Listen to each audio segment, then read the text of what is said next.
बुलढाणा जिल्ह्यातील जवळपास 103 गावात दूषित पाणी पुरवठा होत असल्याचं समोर आलं आहे। या दूषित पाण्यामुळे गावांमध्ये आजार पसरण्याचा धोका निर्माण झाला आहे।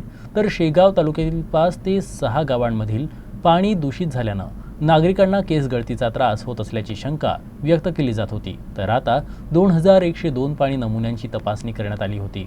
अनेक गावांमध्ये आजही दूषित पाणी पुरवठा होत आहे। याआधी असे प्रकार घडले आहेत। यावेळीही जिल्ह्यातील 103 गावातील पाण्याचे नमुने दूषित आढळले आहे। यावेळी 2102 पाणी नमुन्यांची तपासणी करण्यात आली होती। जिल्हा सार्वजनिक आरोग्य प्रयोगशाळा बुलढाणा येथे जिल्हाभरातून तसेच लघु प्रयोगशाळा, उपविभागीय प्रयोगशाळा यांच्याकडे प्राथमिक आरोग्य केंद्राकडून अणुजीव तपासणीसाठी माहे डिसेंबर अंतर्गत 2102 पाणी नमुन्यांची तपासणी करण्यात आली।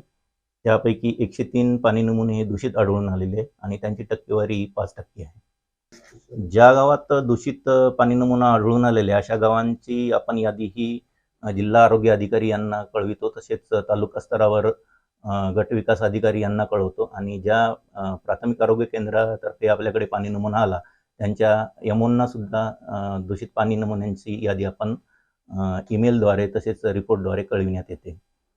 दूषित आलेल्या पाणी नमुन्यावर योग्य प्रमाणात क्लोरीनची प्रक्रिया केल्यानंतर असा पाणी नमुना आपण सूक्ष्मजीवीय पुनर्तपासणी केल्यानंतर पिण्यास योग्य आल्यानंतरच ते पाणी पिण्यासाठी वापरतो किंवा वापरात आणतो।